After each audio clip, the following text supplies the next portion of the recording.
Sniff it.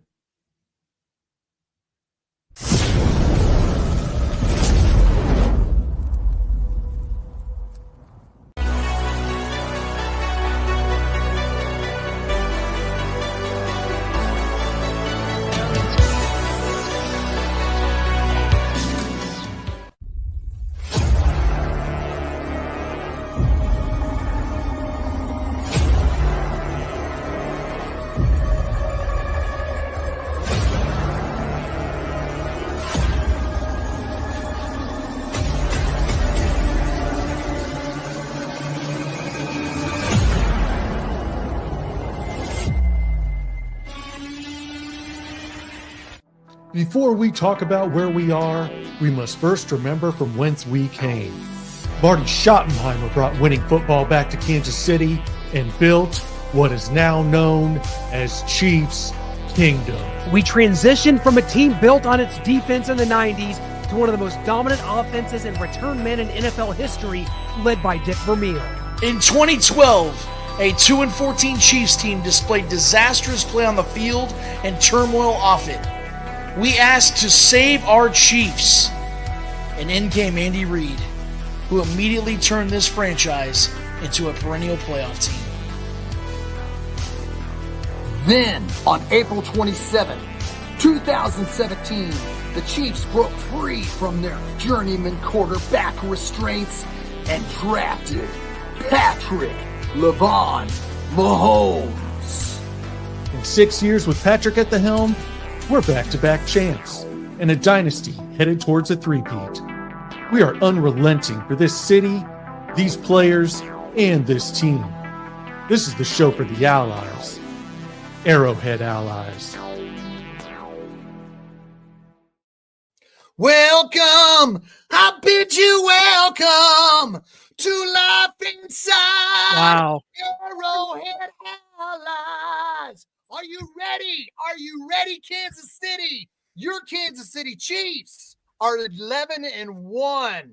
What kind of 11-1 team do we got here taking on the Los Angeles Not-So-Superchargers coming into Sunday night? Well, ladies and gentlemen, we are going to break it down, and we are going to break it down in style. Are the Chiefs contenders or are the Chiefs pretenders? You came to the right spot. We got the Los Angeles San Diego Charger, badass outside linebacker Shawne Merriman himself. He is an animal. He got out there. They called him lights out. I called him lights on because when you had your lights on and you were watching him play, he was a dominating factor on the field. We know what he did to Priest Holmes within the legal plays of the game. It was a legal hit, but Priest Holmes went down for 20 months. Ladies and gentlemen, boys and girls, Kansas City Chiefs, freaks worldwide of all ages, welcome to Arrowhead Allies. Shane, I thought you were welcoming me to the Wasp concert, but that's not till tomorrow night in Wichita, man. I'm ready to roll for that too. I might get a head start. I am the biggest Wasp fan. I would put my fandom up against yours, but nobody's going to get that Wasp reference, Shane, but us and this entire internet universe. That's okay. We can hold Blackie Lawless and that band of misfits near and dear to our heart. But yeah, guys, I guess maybe are we just happy that the month of November is over? We've rolled over to December, and maybe with that will come a renewed sense of urgency, of better play, of injecting some new lethal dose of poison into this unit that desperately needs it, and welcoming the Chargers here on Sunday Night Football is going to be no easy task. We're going to talk to Shawne Merriman about that. I'm a little scared. Guys, I said the Chiefs are going to lose 2 out of the 3 between the 2 games against Denver and the 1 left against the Chargers, and I stick to that, man. This is going to be really, really hard. I think at this point, I would be shocked if the Chiefs are the 1 seed. Shocked isn't in the universe of it. Shocked, I tell you. Shocked. Well, no, I don't know how you feel about that, but I could jump right into this one because I know that Clint and I like to believe that Clint and I, and Noah as well, Shaggy, you've been I think you're the serial optimist for a reason. Well, we got to stop right here, guys. We have our guy jumping right in. Let's shut up and get to it. Yeah, I'm glad we got Shawne Merriman in here because they were about to bite my head off, Shawne. I was about to pick the Chargers to beat the Chiefs on Sunday Night Football, but you're here, so you can come in and sort of offer. You can be my tag team partner here And normally I wouldn't do that with an opposing, player here, but it's great to have you. How the hell's it going? It's been a while. What's been up, my friend? It's going good, man. Everything. And before you guys get into it, I was going to agree with you. So, well, right. Well, at least I'm not at least I'm not biased in being a homer, right? I actually believe it. Right. Well, Sean, talking about believing that, I don't know. It might be a little tough there for the Chargers. Lab McConkey's dealing with a knee injury. J.K. Dobbins is on IR. Obviously, you guys didn't run the ball a lot against the Falcons. If you can just take us through what this offense might look like going forward. Is it going to be Gus? Is it going to be Kamani? Is it going to be Hassan in the backfield? And then what are they going to do in the pass game if Lab McConkey's out? Because I know they've really relied on him. And obviously, Will Dissly has been a nice surprise at tight end there. But I think this is a game that the Chiefs can win as long as we don't see any of this out there. As long as I think we should be good. Yeah, you won't see that for sure. That's for guaranteed. But I do think this, and you're right. Gus is going to have to step in and kind of carry the load, right? He's also coming off of injury himself, so he's getting back to being healthy again. But this team's DNA is built off of running, no matter who's back there. And I know Gus JK's having an incredible year, especially with somebody who's had as many injuries as he's had in the past to come back, man. And I know what that looks like. When I caught the injury bug after my 4th year, I couldn't stay healthy. It was a calf, it was a hip, it was a rolled ankle, and it was just a nonstop compensation where I just could not stay on the field, 100%. So even for him to go back and do what he's doing right now is pretty impressive. Now, what you need to do is somebody at the wide receiver position got to step up, because Ladd has been it, and he's been so crucial to what they're doing. And I said this when he came in because I played wide receivers that was really, really like him. There was annoying, pain in the ass, type of wide receivers, the Wes Welkers, the Danny Amendolas, the Julian Edelmans. He's that type, man, to go in there and really slice and dice a defense because he's smart. He's a smart rookie, man. I'm watching him and how he sits down in some of these coverages. He finds a ways to get open, and you can literally see him just getting better by game, and you don't see that by a lot of wide receivers. And Quentin Johnson, man, he got to step up. This is a time where, yes, he had that drop pass, which is obviously horrible. He's had a pretty good year, but this is a game, if they do got a shot at winning, he needs to be the guy to go out and kind of redeem himself from that last game. Absolutely. Well, Sean, looking at the AFC West here, not only are the Chargers better immediately under Coach Jim Harbaugh, but Bo Nix and the Denver Broncos, man, you talk about a quarterback that, and I didn't see this coming. I got to be honest. I did not see this coming this soon. So for the Chiefs, it may not be this year because the Chiefs, they have a 3-game lead over the Chargers in the division, but going forward and starting, the Chiefs have 3 division games left, or 2 division games left here coming up with both the Chargers and the Broncos. So for the Chiefs going forward, as we look around this landscape, we know the Raiders probably won't get it together, but Chargers, Broncos, this is going to be really hard for the Chiefs for a really long time. Yeah, and you're right. And I agree. I knew he was going to be good because I saw it ended up be good. I didn't know that he was going to have this type of impact this early. And, the funny thing is, last year I was talking a lot about Russell Wilson and just him not having the respect from Sean Payton. We saw that, right? Because Sean Payton consistently came out and was basically just bagging on Russell Wilson. He having guys in here. You don't be a politician. It was like a constant – there wasn't respect level there. And you saw on the sidelines earlier this year where Bo Nix went right back at Sean Payton. And there was a mutual respect. So I think coming in the door, earning that respect from a guy like Sean Payton, who's a hard-nosed, old-school kind of mentality coach, it says a lot. And that division is going to be sharp for a long time. And whatever the hell the Raiders were thinking about not coming to the season without a quarterback, I mean, don't get me wrong, Browers is good. The tight end, he's good. They drafted. I think he's going to be good for a long time. But you got to get somebody to throw him the damn ball. And if you can't survive in this division with Patrick Mahomes and Justin Herbert, and now Bo Nix, who could be a problem for a long time. 100%. Sean, it's good to have you back on, man. We had a great conversation with you last time, and I think that things are going really well here with you today, man. We're always happy to have you on. Something I have to get your perspective on this, though, because I think we all, in totality, agreed that this Chargers team, especially with the addition of Jim Harbaugh, was going to go upward. What exactly the definition of upward was something we had to see. And I think this season's gone really well for the Chargers to this point. But, I'm a guy that likes to look at things in a contextual sense. I like to look at teams and say, okay, who have they faced and who have they beat? And the Chargers have taken care of business on the schedule when it comes to the teams they should be beating because they have the advantage of head coach, they have the advantage of a quarterback in a lot of these matchups, and they've taken care of business.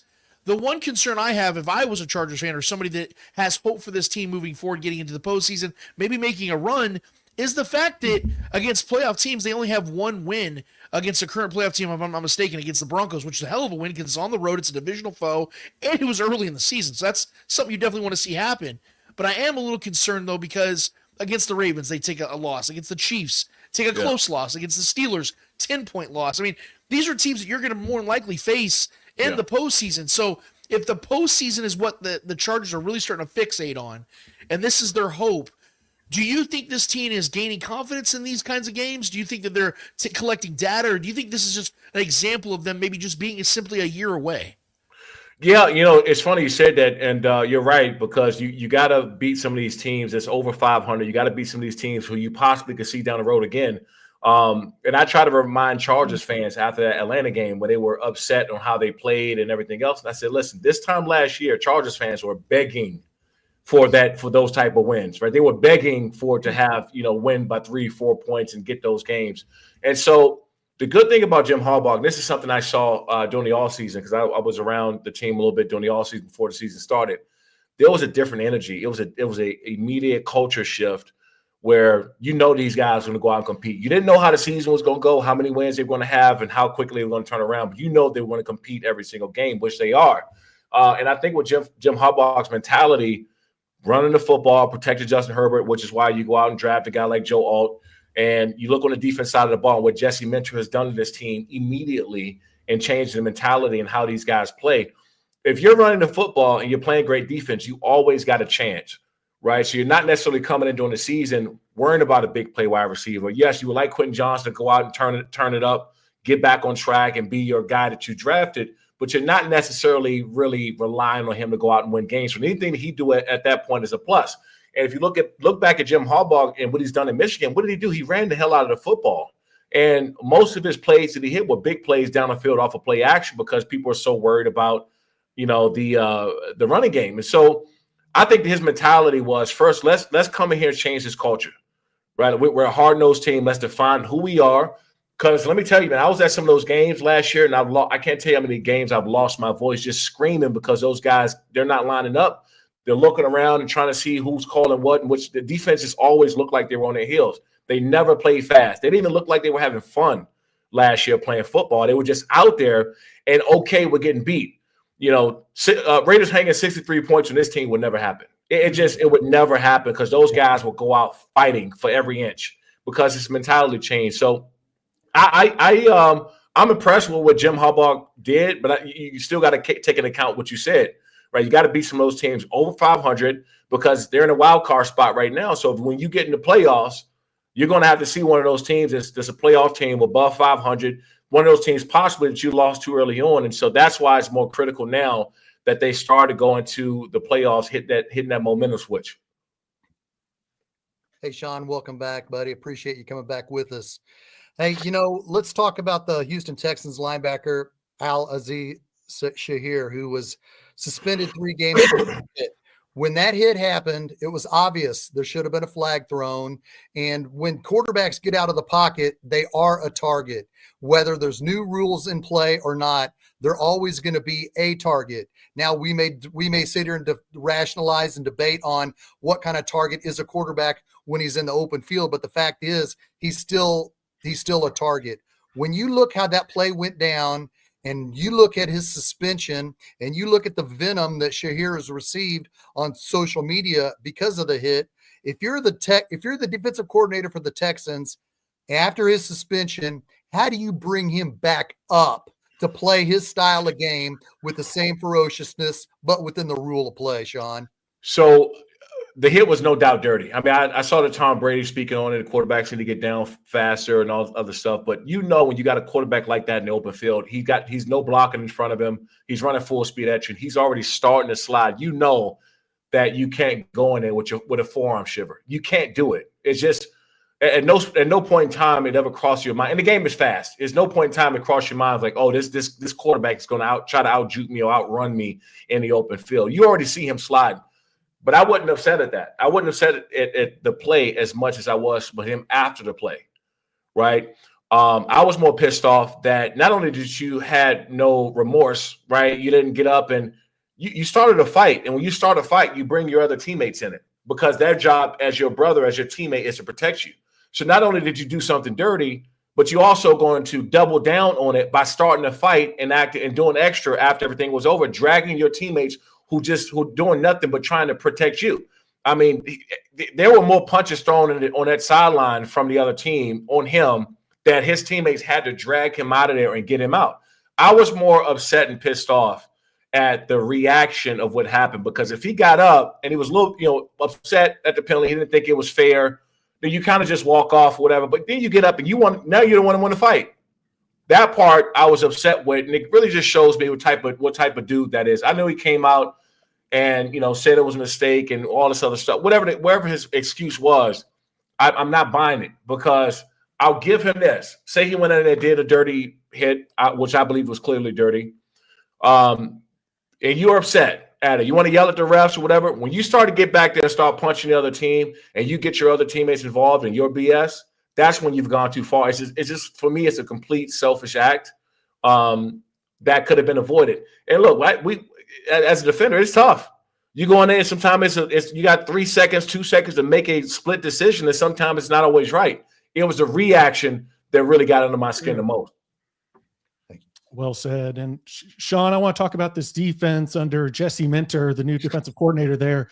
They kind of have similar names as they've had in the past, but they're playing at a much higher level, one of the best defenses in the entire NFL this year. Just what do you think is the mindset change, and similar names, but getting much better production out of everyone across the board? Man, less is more. Less is more. And I was fortunate because when I came in, I was coached by Wade Phillips as a D coordinator. My linebacker coaches was Greg Bernusky, former chief, and John Pagano. So I had some great coaches, man, who believed in playing fast and playing football, right? You got your pre-snap keys, you got your formations. Once you watch enough film, you pretty much know between the 2 and 3 plays of what's coming. But last year, their biggest problem was there was a check for a check, right? If a team audible, they motion, they did something, it was a completely different defense. And you can't do that. You got to let those guys go out there and play fast, because playing fast, you actually can be more disruptive than trying to call the perfect play. You got some guys out there. You got Joey Bosa. You got Khalil Mack. You got Tula. You got some guys out there who can make plays on their own, so you don't have to get cute. Last year, they got cute. And this year with Jesse Minter, you're seeing these guys, they're calling their plays, they're lining up, whatever the strong and weak side is, and you see no one else looking around trying to figure out what the play is. That was not the case last year. So, Wade Phillips instilled this in me. It was like, see ball, go ball, right? Wherever the ball is, you get to it. After we call a play, we line you up. We want you to go see you make a play. And that was mentality. And I think that Jesse Minter really brought that back. And I'm hoping, that he stays around a couple more years, like the offensive coordinator did for the Lions. And make it, even though he's going to have some opportunities, I'm hoping to see him around, man, because I think that they can build something special with that organization if he stays put. Shawne, let's get off of football just for a minute, because you're kind of a Renaissance man. We've known you for a while, and let's just face it, we got an event on our hands, because Lights Out Extreme Fighting 21 coming up here on Friday, December 7th. I want everybody to download the Lights Out Sports app now, where you can watch this event. If you're out in California, hell, go to the event. Tickets are available now. Shawne, this brand has been growing so much. I think the first time we ever talked to you about it, it was like Lights Out number 2 back in Phoenix at the Super Bowl, or maybe LA the year before. So where this has gone, the names are getting bigger. This card's tremendous here coming up. So talk to us about this card and being able to use your tremendous app, Lights Out Sports app here, which there's some great, we even got this Travis Kelce documentary, Sharp, Sturdy. Yeah, I just watched it. I watched his, cool, right? Yeah, I like Travis, man. Travis, he's one of my favorite players to watch. Now he's a fun guy. Both Kelce's, I like them both. And so, yeah, you can download Lights Out Sports TV. We're on every major smart TV. So you got a Roku, Apple TV out there, Amazon Fire, iOS, Android, TCL, Philips, whatever TV device you got, you can get us. Just download us on it. It's completely free. And we got a ton of really cool sports in there, right? From your top motocross, motorsports, poker, TNA wrestling's on there, 300 sports movies and documentaries and counting. I just announced we got the Real Madrid TV on there today, which was pretty cool. And then the fight this Saturday, man. Let me tell you, this card we're already sold. We're sold out. For this fight. When typically we don't sell out until fight time because you got about 70 or 80 walk-ups, and then we'll end up selling out before the night's over. But we're already sold out. This card, man, is next level. We got Blake Troop, who's actually. He's fighting. He's a heavyweight. He's our commentator normally. Yeah. He broadcasts our fights, and the cool thing about Troop is, first of all, he's insane. This dude is technically just insane because he's got some of the best trainers and stuff around. His jiu-jitsu is next level, and it could be his last fight with us. And then two fights actually. Once you guys really watch, people out there to watch is Arnold Jimenez and Keenan Lewis. Keenan Lewis is five fights in, and Arnold is 10-3, I believe now. And both of these guys at some point are going to have a shot at the UFC, and that's our whole goal, man. We want to get these guys going, build them up, making sure we have more and more guys have the opportunity to go to UFC.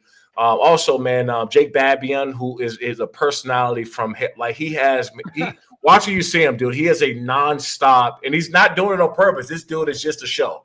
He's just a show, man. He walks it, he talks it. He's flashy. He comes in there talking trash, and he backs everything up. And then the caveman, Sloan, is fighting at 190. This dude, I saw him. This is the second fight with us, and I saw him at our one of our last weigh-ins. I'm looking at him. We're doing the face-off, and I'm like, dude, you got some size on you. He looked like a strong side linebacker in the NFL. He has that build to him, and he can flat out throw down, man. So this is the card to watch. We also got 7 amateurs. Any one of our amateurs can turn pro the next fight. They're all top amateurs in SoCal. So this is the one to watch. Make sure you guys at 5 p.m. Pacific download Lights Out Sports TV on any major TV device you got out there. But it's going to be big. Yep. Well, Shawne, it goes without saying, man. Congratulations to all your success, man. It sounds like things are going really well for you guys, dude. But I want to get back to football real quick, Shawne, because I don't get to talk to former NFL players every single day, so I try to get as much as I can out of your guys' brain whenever I can. Now, this is a big matchup, man. I'm not trying to overhype this one. This is a big game. December is now here. We know this is when the games really start to really matter. Not that they don't matter throughout the year, but you know what I'm talking about. And I would say this Chargers team has more hype and attention behind them for more than probably the last 6-7 years. And it's because Jim Harbaugh. It's because what we've talked about already. Justin Herbert playing really good football. I mean, only 13 touchdowns in 12 games, but he only has 1 interception. He's really played into the mold of what Jim Harbaugh is looking for him to do, and he's doing it very well. Going into this matchup, the mentality is what I want to talk about, or rather what I want to ask you about. We know that the Chiefs have won the last 6 matchups between these two teams. And we know that in Justin Herbert's career, he's only won 1 true game because he has 2 wins against this team, but the other one, the Chiefs rested their starters at the end of the season in 2020 season. But he has 1 true win, and that 1 win came at Arrowhead. And I think that's a big thing. Yes, It was in 2021, but that's still, to me, that is still a mental hurdle that Justin got to overcome pretty early in his career. Is that because he had never won an Arrowhead? That's something they're definitely going to play on in this game. Never won a game here. He's never been able to do it. He's already done it. So coming into this matchup, knowing that Herbert has no longer this pressure of having to throw the ball 50 times a game, and the game is lost by him on his arm, and it's now more of a team aspect for this Chargers team where they're running the ball and they have good, sound defense. Do you think that with that pressure now off Herbert, we should expect to see him come into this game and do everything he's been doing against some of these, like I said, inferior teams with that confidence against a team like the Chiefs that have, for better words, have dominated the Chargers in the win column? Do you expect to see a more confident Herbert, a guy that can come in here and make the plays to win this game as opposed to making 40 or 50 really good throws and it coming short? Do you expect to see that change? Yeah, and I think that's the biggest change this year with Justin Herbert in general. When Jim Harbaugh, he ain't stupid, right? He came there, he knew exactly who he had. He's walking into the locker room with keys to the Ferrari. That Ferrari is named Justin Herbert. He got a quarterback who can throw, but he wanted to scale it back where Justin didn't have to throw 70% of the game for those guys to win, right? He's going out there being efficient, being accurate, making smart decisions, and making the plays when you have to. And that bond between them two, man, I know they showed a lot of it on TV and stuff like that, but around the building, it's something special. They got something, and I don't know, like Andy Reid and Mahomes, like, behind the scenes, what it looks like or anything like that. But they got a bond, man. They got a hell of a bond together. And I think that coming down there to KC, but one of the biggest things to watch out for is really who makes the least amount of mistakes, because it's going to be a very physical game. And I know the last 2 games, even if the Chiefs won, they didn't win how they wanted to win, but it's one of those things that you'll take it. You'll take it. And people say, oh, when the Chargers barely beat Atlanta and everybody's complaining, oh, they should have did this and not that good. I said, do you think the Chiefs are complaining about a blocked field goal or botched snap? I said, absolutely not. That is a win. They'll take it, watch the film, clean it up, and come back. And so this game is going to come down to mistake-free football, because whoever throws the most interceptions, whoever throws – get sacked the most. And it's hard to say because Mahomes was sacked, 5 times the last game or close to it. So back to back. Yeah. So you look at that and like, oh, man, we hitting this dude and they're still winning. They're still winning. I'm going to watch Chris Jones and Joe Alt and Rashawn Slater. I'm going to watch those matchups. The linebackers of KC are flowing nice. They're making big plays and stuff like that, being part of that front 7. So I think that the first couple quarters of this game is going to be just body shots. Heavy haymakers, body shots. And I think sometime in that second half, depending on how the game shake out, it'll start opening up to more spread offense, more, on both sides of the ball, by the way, getting Kelsey in those option routes and start working the defense. But I think it's going to be a game of chess that first half. Who running the ball, who's executing, really establishing dominance, right? And just kind of seeing who's going to kind of buckle on the first power punches. But it's tough. I try to tell anybody, playing down there this time of the year, it is tough as hell. It is cold. Those fans are loud. That field is hard. I mean, it is. Those conditions are tough, and they're going to have the crowd behind them, and it's a divisional opponent. So, and I want to say this too, because their last couple of games, the Chiefs have shown, especially on their tackles, offensive tackles. That's probably the biggest concern that I'm looking at, as them blocking for Patrick. And so with the Chargers playing as well as they are right now and getting after the quarterback, I think they had, several sacks before Atlanta. They're getting after the guys up front. They're going to have to figure out what Kelsey is not going to do or have a free release. He's going to have to chip one of those guys before he get out into coverage. They're not going to be able to flex him out and get him off the line of scrimmage. They're going to have some help, because if they plan on blocking both of those guys off the edges, and I'm not just saying 2, 3, because Tuli's playing well now. So they got to block 3 guys off the edges, they're going to have to fix that early or get the ball out of Patrick's hands. Yeah. Well said. Absolutely. Shawne, without getting into all 5 games in the month of November, I feel 5 games is a trend. Whatever happens in the 5 games on the field, statistically or not, is a trend. And the Chiefs easily could have gone 0-5 during that stretch. Comparing the Chiefs to last November to last week at the end of November, the November of 2023, the Chiefs were killing themselves with drop passes, but their defense was playing great, and they were keeping it in those games that they were dropping passes and they were lining up offsides on offense. The defense last year was keeping them in the game. The defense now is struggling. The Raiders came here 32nd in running the football. They ran all over us. They got a guy off the practice squad. The Chiefs, as you mentioned, have a bad situation at both right and left tackle. And back to defense, the second cornerback is not very good. Chiefs have a lot of holes. We're trying to plug the Titanic here, but the common theme, the reason why the Chiefs fans are optimistic is because they say, oh, Chris Jones and Karlaftis on the defense, they're going to turn it on. There's going to be this switch that's going to turn it on. Shawne, how hard is it? You played at a high level as an outside linebacker, defensive end. How hard is it to just turn it on in December and January? Is this something that can happen? Yeah, it's hard, man, because it's a mentality that you kind of set early on of who we are. And that's like you just you're an unmotivated person, and one day you just roll out of bed and you're just this motivated person. Like, it just doesn't work that way. It's a build-up process. Like, hey, this is who I am. Now, I might have some bad days, but I'm this actual motivated person. And, to your point last year, like with Snead, I thought that they were going to be terrible this year. I mean, I really did when Snead left. And because you're right, some of those big games last year against the Ravens, and it was the defense.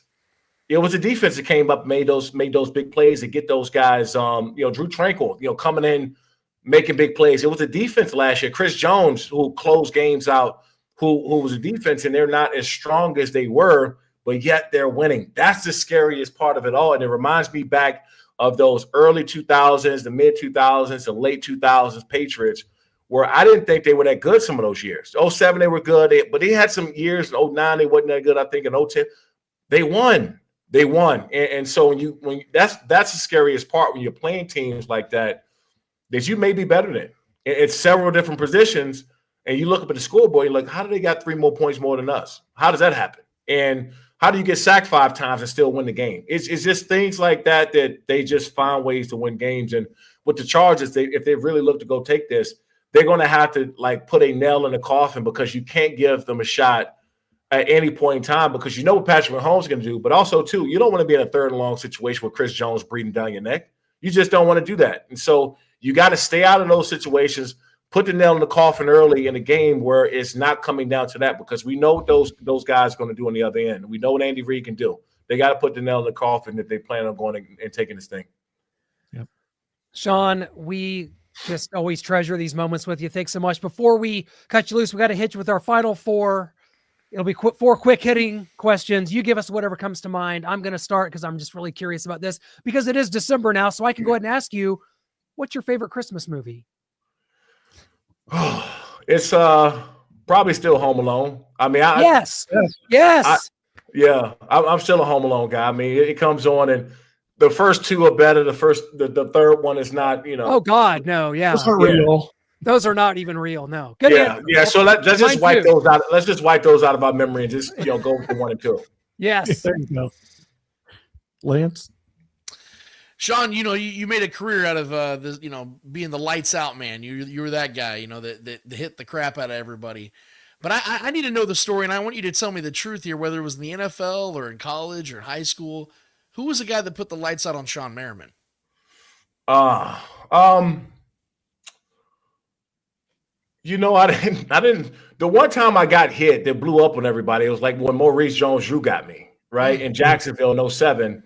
And I was thinking, I was like, man, it was a big deal. I mean, they made commercials out of this thing, right? It was like a massive deal to see me get put on my butt. But nobody ever really got me like I got them. No, I don't. I mean, even my Oklahoma drills and 101, I've faced them all, man. I never lost.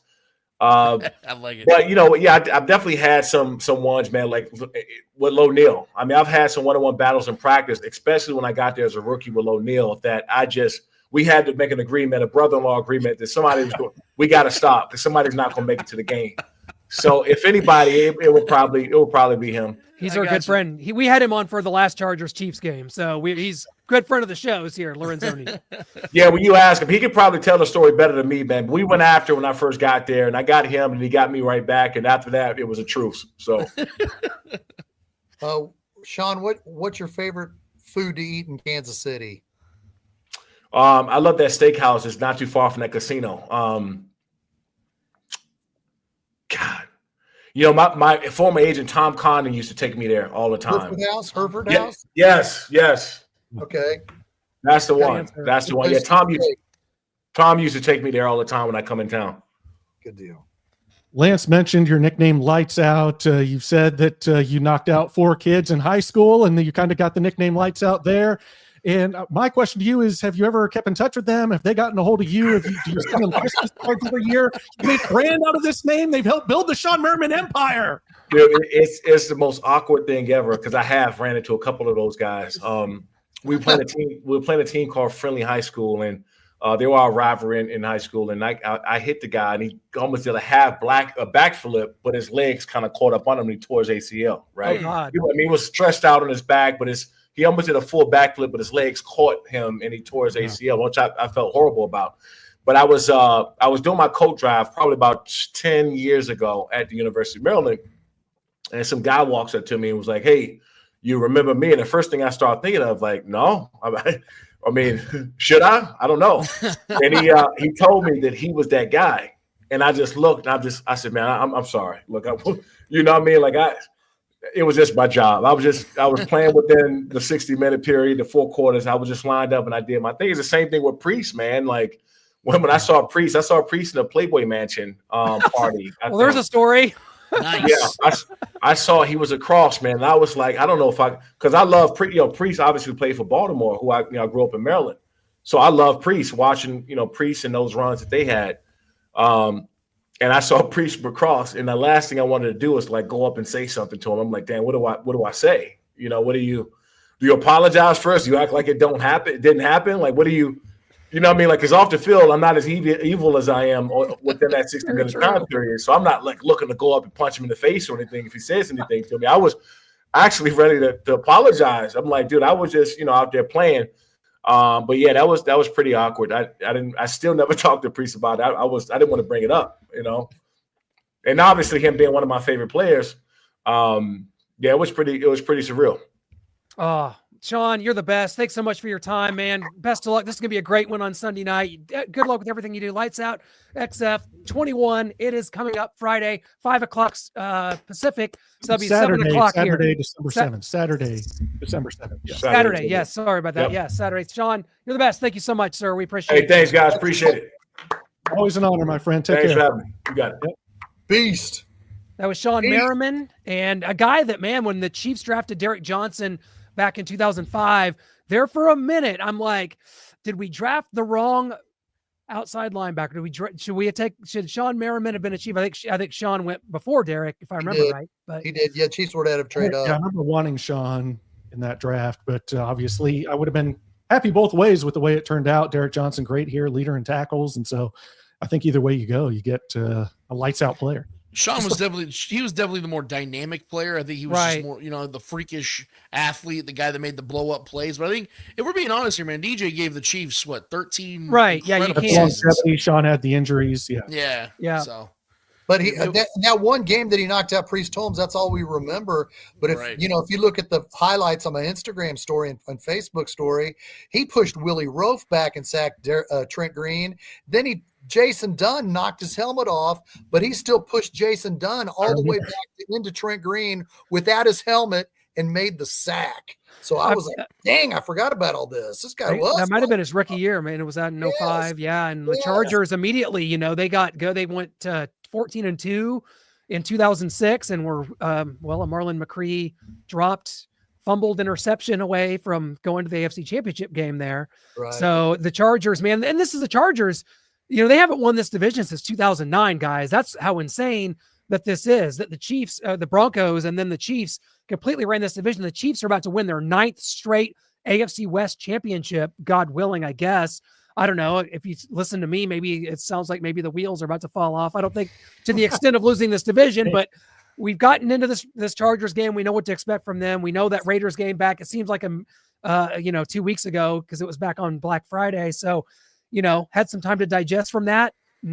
I think here's a question from all four of us. Who was the most concerned about that? I vote for Lance. He was the one. And I kind of agree, Lance. I was not my favorite day.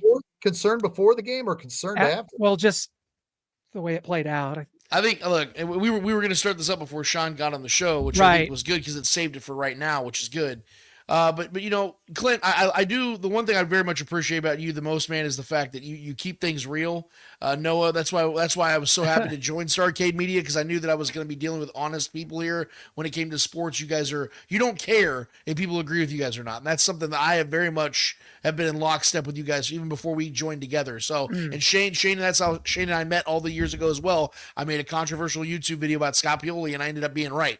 So go figure. Oh, yeah. But when it came to this matchup, yeah, man, I mean, I came into this matchup feeling very good, very confident the Chiefs were finally going to put one on a divisional foe. And so I was stressing the whole game.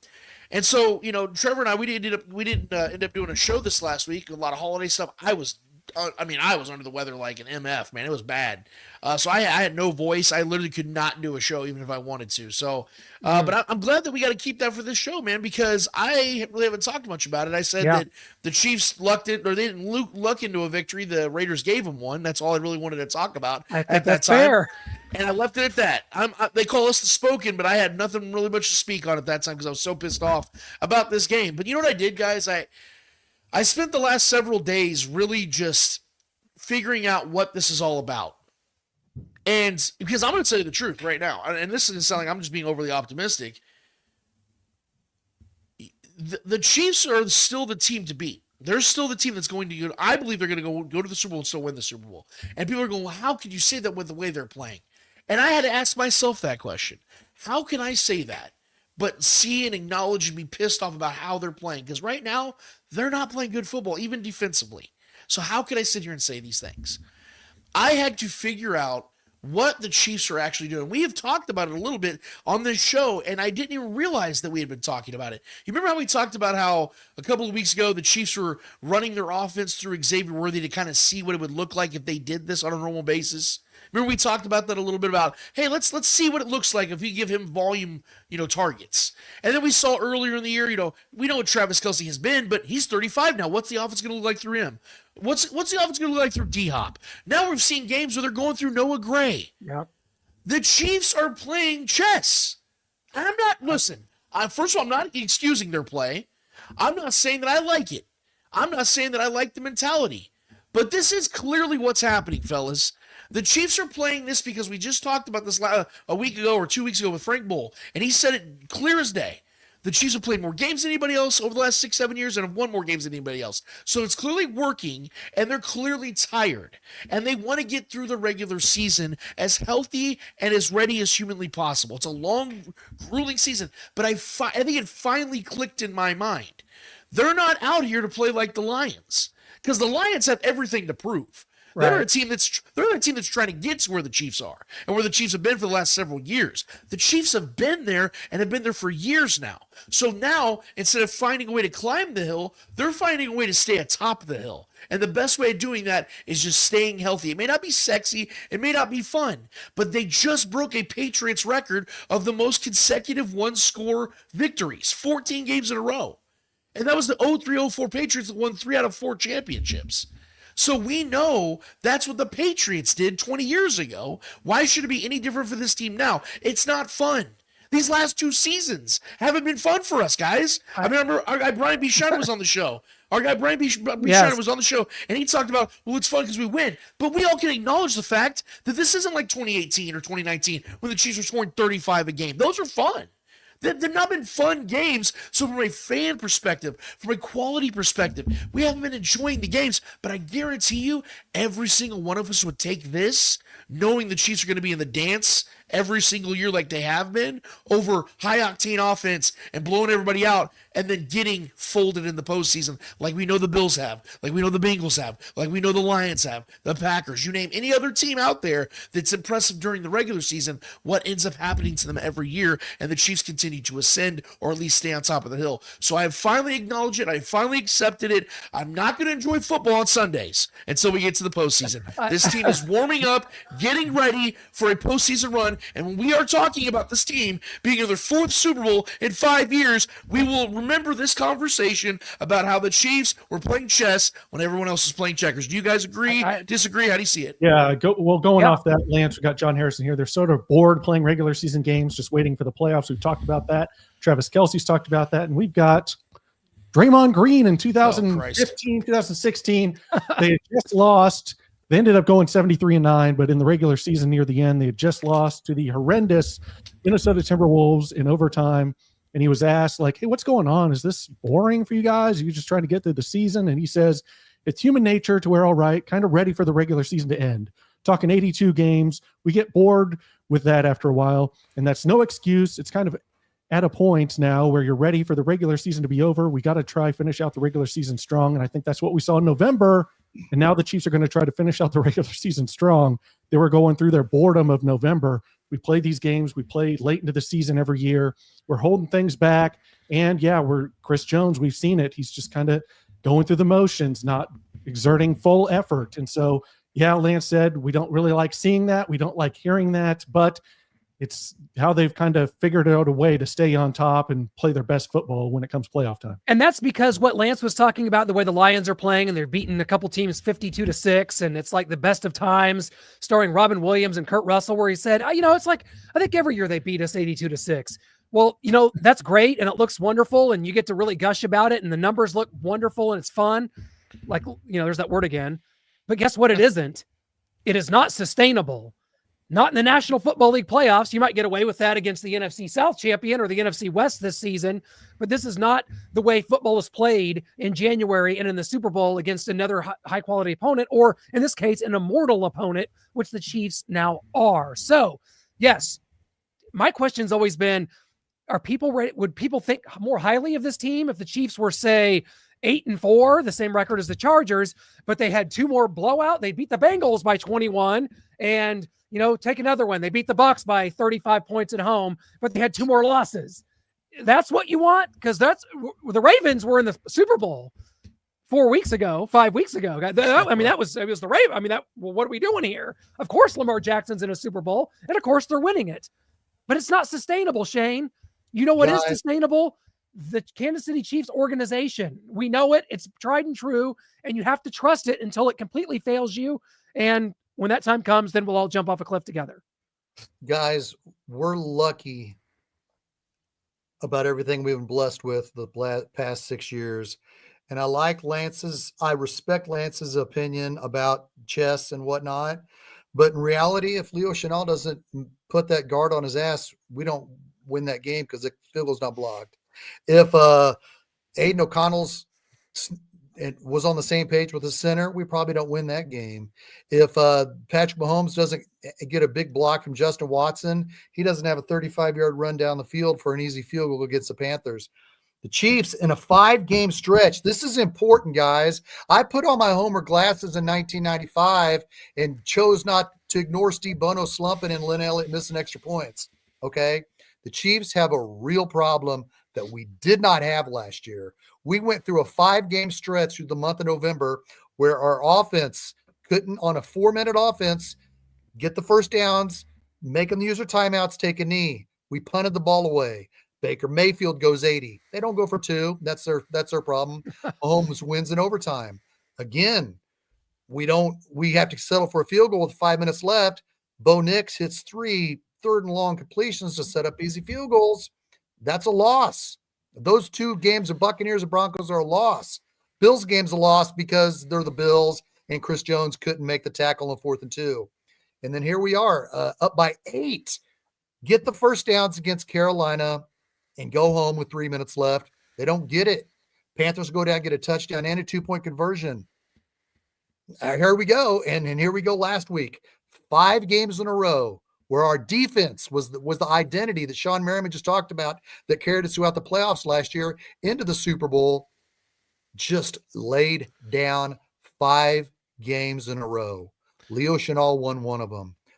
The offensive tackles are terrible. We still don't know if it's Najee Johnson or Joshua Williams, who was going to lose the battle to get that gig.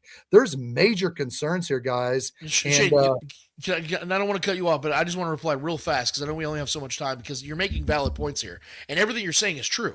These are all issues, but these are the issues that I'm addressing with the big picture. What I'm trying to say is obviously in the micro, these are things we have to address. These are things that the Chiefs have to address. These are things that we talk about in every single show about how it's nail biting. It's this one play here and there. But see, these are the things that the Chiefs continue to do, though. That is the difference between them and the Ravens. That is the difference between them and several other teams in the NFL, is those teams don't make those plays. Is that when you look in week 1 against the Ravens, what was the difference between the Chiefs and the Ravens in that game? One play. Exactly. The Chiefs made more plays than the Ravens did. That is why, like I'm telling you, that even though we don't enjoy it, we don't like it. I'm sure the Chiefs don't like it. You saw Travis Kelce walk straight off that field this week against the Raiders. He was pissed off. He wanted to score that. I guarantee you, selfishly, he probably wanted to score that touchdown to honor Tony Gonzalez and pay respects to him by dunking it on the post. He probably wanted to do that in that game selfishly, and he's earned that right to have selfish thoughts like that. He also probably just wanted to play better. So I'm sure these things are bothering the team. But what I'm saying, though, is when you've had this much success over a certain shorter, condensed period of time than almost any other team in the history of this game, there's going to be, first of all, you're getting everyone's best shot. We already know that. 2, this team has been dealing with insane amounts of injuries to not just players, key starters, skill position guys. Left tackle's been terrible. You just addressed it all. And they're 11-1. So I don't want to simplify it here. I'm not excusing the problems they have. They do have problems, and these problems could end up being the reason they don't win another Super Bowl. But if we were all sitting here right now and we all had an honest conversation with all that addressed and said, all right, guys, postseason starts tomorrow. Who wins the Super Bowl? Who are you taking? Chiefs, absolutely. And Why? Why? Because you know this team has done it before. Oh, They had the worst wide receiving core in the league last year. This team couldn't score 20 a game last year. This team was relying on their team. Exactly. They had horrible inefficiencies last year, and they still found a way to go win 3 straight road games on the road in the postseason. You're telling me right now you're picking that team when they're better this year as a collective? They may not be as dominant defensively, but they're getting pieces back. Uche's going to start playing more of a role. Omenahu's getting his groove back. The Chiefs have a 2-headed monster in the backfield. They have D-Hop. They're getting Hollywood Brown back. They're going to have an actual left tackle.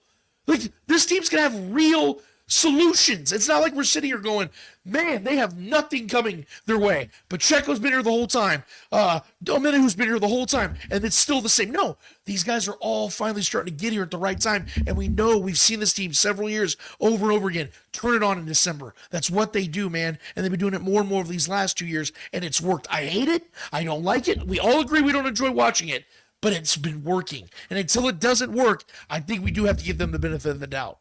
Oh, they do have the benefit of the doubt, but even when, here's what we got to remember, Lance, and Will said, you sound like you should be in church, making me a believer. But listen, I've always thought that about Lance. I'm glad you brought that up. But when the game is on the line, now that we've had that 5-game stretch in November, when the games are on the line, regardless of who's on the field in the playoffs, when they know, okay, we're up by 4.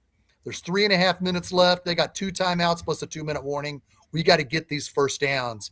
And if they don't, and if they punt the ball away and the opposition gets the ball with 2 minutes left, there is going to be human nature doubt. Man, we haven't stopped anybody in this. So both offensively, going to be thinking we don't want to punt the ball to the defense, and both defensively, we want to be able to hold them if they got to go 80 yards. There is that concern, that doubt, that because 5 games is a trend in the NFL in a 17-game season, and what they did in month of November, it's a miracle they're 4-1. Yeah. It's a miracle, guys, because they could easily went 2-3 last month. But they went 5 of 8. They lost 5 of 8 games last year, and that was a trend as well. And since then, they've lost 1 game in a calendar year. So to your point, trends do come and go, though, man, and I think this team is going to buck this trend. I'm not saying the defense is going to be shut down like it was last year. Maybe that was a special run, but I do believe this defense is going to be more than capable of complementing the offense, because now I do believe there's going to be a transition. I don't know if you guys see it the same way. I'd love to hear Clinton Noah on this one, but I think there's a certain transition of power now where it's going to start tilting more to the offensive side, because the majority of the pieces that are going to be coming back and returning for this team, some of these pieces for the first time ever in DJ Humphries and in Hollywood Brown, it's on the offensive side. So now the offense kind of takes that load a little bit off the defense, because for the last year and change, it's been the defense saving the offense. I think this run is going to be more of an offensive run, which we're more familiar with in the Patrick Mahomes era, and it makes more sense when your quarterback is the one leading the way, which he made his run and everything. He did his thing in the postseason, but we realized the defense was keeping the Ravens and the Bills and the 49ers at bay, whereas this game, this time around, it's going to be, man, the Chiefs just dropped 34 points on that team in the postseason. Like, I think that's what we're going to see as time goes on. So defense just needs to make plays, situational football, and that's when you're going to see the Chiefs get back into form, man. Yeah, well said. And Shane, you talking about like the Broncos game, the Panthers game, that's just great late game execution in those final plays. You saw it. They broke it down with Leo Chanel going after Alex Forsythe there time after time, and they finally broke through and went all out and had a plan to block that kick. And like you said, Justin Watson going down, making 2 blocks on that play against the Panthers to allow Mahomes to run 33 yards down the sideline.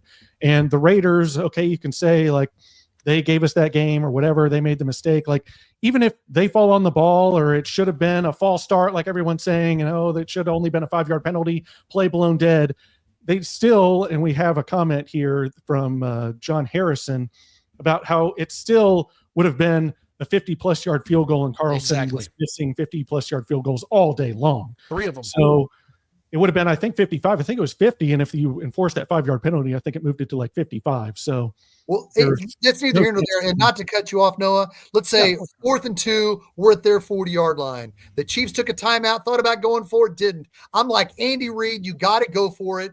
Do not punt it to your defense. Don't do it. And he did. That could be part of the shift that Lance is talking about. What do you think, Lance? What weren't you thinking? Go for it on 4th and 2? I was. Listen, you don't pay a guy $500 million and not put the game in his hands. I've always disagreed with the way Andy has handled those things, but I've always noticed he's handled it like that in the regular season. You'd be damned if he did that. Even with the great defense like last year, he wouldn't do that in the postseason. So I'm telling you right now, what Clint was just alluding to, that's what I was alluding to, is that I believe these are the things that the Chiefs are just kind of tinkering with in the regular season. Again, I hate the way they do it, guys, but I really do believe because of the amount of games and success they've had in these games over the last 6-7 years, they have to play a little differently. They have to experiment with things to be ready for the postseason because they know they're getting everyone's best shot. So I don't agree with a lot of the things that the Andy Reid does a lot of times, but I do believe his game manages, his clock management's gotten better. But I do think there are times where I'm like, Andy, what are you even thinking right here, buddy? You have Patrick freaking Mahomes, man. Give him 4 downs if he wants 4 downs. And you saw Patrick finally gets sick of Wanye Morris swinging his arms, saying it's the same damn move, and he benched Wanye Morris' ass, which should have happened like 3 games ago, but I digress. The fact is, you know that Patrick's got the power, and if he wants something to change, Andy's going to change it for him. So you saw that in this game, and that's why I can't say it enough. And Clint, close your ears because it's an offensive line take. DJ Humphries is the single most important piece to the Chiefs winning this Super Bowl. You might be right. Yeah. The single most. If and when, and I tweeted this out a couple days ago, if he is just an average left tackle, I'm not expecting this dude to be Trent Williams or Laramie Tunsil. If he could just be a top 12 to 15 left tackle in this game with the Chiefs, they are not losing again. Mark my words. They are not losing another football game because that has been the single biggest issue with this offense and this team is they cannot get their offense in rhythm. Why is that? They have the skill position, guys. They got Patrick Mahomes playing actually really good football over the last 2 months. They got the coach in place. What's missing? Oh, they don't have a guy that's protecting his blind side. It's the worst probably in football right now. You shore that up with just somebody who's reliable?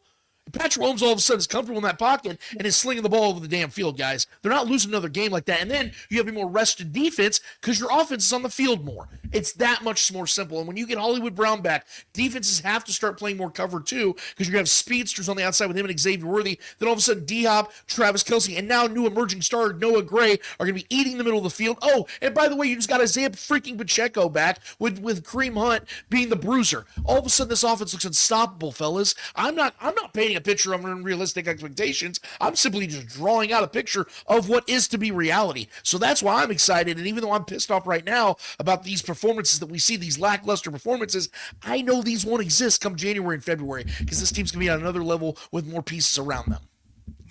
But will this be the 1 seed, Clint, as we look at the Chiefs and Bills remaining schedule? No, this is a 2 seed. The Chiefs are the 2 seed, and I think we can go ahead and crown that now. The Chiefs will be playing the Denver Broncos, the 7 seed in the first game, in a wild card round at Arrowhead Stadium. You're going to have to go through the Denver Broncos. You might have to go through the Pittsburgh Steelers and then the Buffalo Bills on the road to get to the Super Bowl. Sound fun? Let's go. We did it last year. I guess that's the way it's going to be right now. I think a lot of it, of course, depends on in real life now. I'm being half serious. You know, I'm a tongue-in-cheek guy, but what happens to the Buffalo Bills in that game against Detroit obviously is going to determine a lot of things. What I saw against the Niners, they're not going to lose to the Rams. It's down to that Lions game. Then they play the Patriots, Jets, Patriots. The Chiefs have a brutal schedule. The good news about that is, though, I think the Chiefs, they rise to the occasion. They play better in these big moments, these big games in December. Hey, they can start dangling a carrot. Hey, Travis Kelce, the 1 seed's on the line. You guys, you can get excited for this one. So there's some carrots to dangle, Noah, for the Kansas City Chiefs to make a late surge here because the Chiefs hold the seed right now. So like what Lance said, obviously you don't lose the game. You don't lose the 1 seed. Simple as that. Chiefs are in control of this. And I mean, that's a good position to be in. It just scares me a little bit given some of the concerns, but I say 2 seed. Hey, real quick, Noah, can I make a prediction for you guys real quick? Yeah, go for it. The Bills are losing their next 2 games. I will. There is no. I have no words. Yep. No. Go ahead and mark that down and you guys can drag me if I'm wrong. I won't be. There's no because you got to look at just real quick. I know we're limited on time here. The Lions are a team that are fighting for a playoff spot, and the Bills, after having a fun game in the snow at home, get to fly across the country against a desperate and now healthy Rams team who are fighting for the division and for the playoff spot. I am telling you right now, the Matthew Stafford Rams are going to upset the Bills, and then they got to go to the Lions right after that. And the Lions are a team that all of a sudden have a Packers team that's on their ass. And they are banged up on the defensive side, so they know they're going to have to score a ton of points. And what would you know? The Bills' biggest weakness on defense is what? Against good run attacks. They have the best two-headed monster in the backfield in the entire league. I'm telling you right now, they're going to surprise the world by dropping 2 games, and we're not even having this conversation anymore. I know that sounds nuts right now, but this is the NFL, and we've seen crazy things happen. The Bills right now, everything's feeling good. They just beat the living hell out of the 49ers. Woo! Everything's going good. Everyone's kissing their ass. It's all going well. They have to go across the country. Did they just lose 27-23 to the – what just happened? Now they go to the Lions and they lose 35-24. Just wait. We will be here in 3 weeks to talk about this very thing, and I can't wait to do it. I've been telling Clint that the Rams have somewhat of a chance in that game. I'm not with you. I'm not predicting that they're going to lose the next 2 that the Bills are, but I think that the Rams have a chance. The Lions definitely. I think that's kind of your toss-up game. Lions dealing with injuries, but it being in Detroit, I think that is a game that the Bills could lose, and the Chiefs pretty much need them to lose. I don't know if they're going undefeated the rest of the season. The Chiefs look at that Steelers game as a bugaboo on a short week after the Texans game, and that defense playing lights out. Russell Wilson getting back to old form. So that could be interesting. Hopefully it comes down to a Hail Mary and George Pickens. Have you seen the Broncos play lately? Yeah. Have you been watching the Bo Nix and the Broncos? Anybody out there? Yes. Are you kidding me?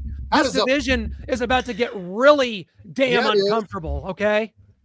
And it might start right now. How about Bo Nix completing a 93-yard touchdown pass to Mims between a tight window, and then Jameis Winston, a journeyman quarterback, throwing a 70-yard touchdown pass the very next play to Jerry Jeudy. I'm thinking to myself, man, what does this not exist? Oh wait, it doesn't exist to the Chiefs. Cover Wanya Morris that tackled. Cover 2 shell. Oh man, we can't throw deep. The Chiefs. I am so interested in that Chiefs-Browns game. You want to talk about some fun? Yeah. Like like Coach Herman Boone said in Remember the Titans, I'm going to tell you about how much fun you're going to have in these next 5 weeks, gentlemen. Snowy, crappy. And we'll start with predictions right now because it's time to do it. And I'm just going to start because I've loved this from the beginning. And I'm going to tell you what, I don't make guarantees. I guarantee a Chargers win Sunday Night Football. The Los Angeles Chargers are coming here. We talk about them dealing with some injuries. How about in week 3 when the Chiefs lost Rashee Rice for the season? There was no Joe Alt for the Los Angeles Chargers. Okay. There was no, Joey Bosa for the Los Angeles Chargers on that day. Okay. The Chargers are the best defense in football right now. I think they're the best team in the AFC West. They're not going to win the division. But the Chargers do win on Sunday night, making it just a little uncomfortable for the Chiefs, 24-21. It's a guarantee. To me, I don't even know what we're talking about. Like, the Chargers are winning this game Sunday night, and that is the last I want to hear about it. Thank you for joining us. Go ahead, Shaggy. First off, I want to thank John Harrison for talking about this is gravy. This is gravy. He's right. But John Harrison did pick the Patriots to beat the Bills, which is even more crazy than Lance's prediction of the Rams beating the Bills. John, I was such a fan until I saw that. And I'll take the Jets beating the Bills. Woohoo! This is an exciting time. We've waited a long time, and I got 3 World Championship hats in my car that I get to start my day from. Do I want to wear 2019, 2022, 2023? I'm good. If the Chiefs don't three-peat this year, I'm still good. The Steelers didn't three-peat in 76, and they didn't three-peat in 1980. But you know what? I look back at the historic Pittsburgh Steelers of the 70s, and they were badass. Specifically to this game Sunday night, after the game, tune in to me and Harvey Williams on Starcade Media, and we will break it down. But before that, tune in to Lance Twidwell of The Spoken on Saturday morning as he'll preview the game with his brother, Trevor Twidwell. This game, the Chiefs got problems. I talked about it with Lights Out Shawne Merriman, and I talked about it here on Arrowhead Allies. They got to find themselves. And Chris Jones, after the game on Black Friday, was telling the media, I need to talk to NFLPA. our bye week was early this year, and we got three games in 10 days, which are all valid points. And don't get me wrong, I love Chris Jones, first ballot Hall of Famer. But the Chiefs are tired. The Chargers are hungry. DJ Humphries has to be the next savior to win this game. I don't see it happening. Chargers 27-16.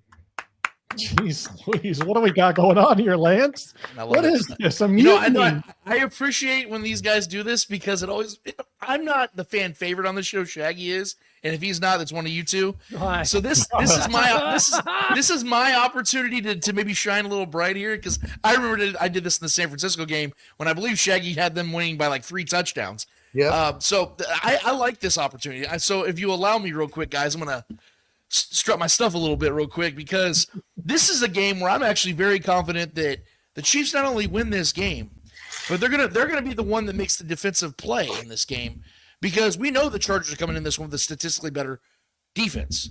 But as I said with Shawne Merriman earlier in the show, context matters. And the Chargers have had one of the easiest, if not the easiest schedule in the NFL this season. They had a last place schedule, and they just so happened to face the NFC South as the NFC opponents. So they've had a very easy schedule defensively. They have also had a overall healthy Joey Bosa, which is a miracle. So I'm looking at this and I'm thinking, okay, the Chiefs are getting right at the right time. They finally have a left tackle who will be starting in this game, by the way. They will have Isaiah Pacheco. They will have a Minahu. Uche is actually going to be playing meaningful minutes because they are going to be starting to get FAU out of the way because he's just not a plus player right now. They are going to start playing their best players, and it's December. It's now time for the Chiefs to lock in. I'm not saying this is going to be a blowout. In fact, it's not going to be. I don't even have the Chiefs covering the spread. Right now, that was a -4. I have this being a field goal game.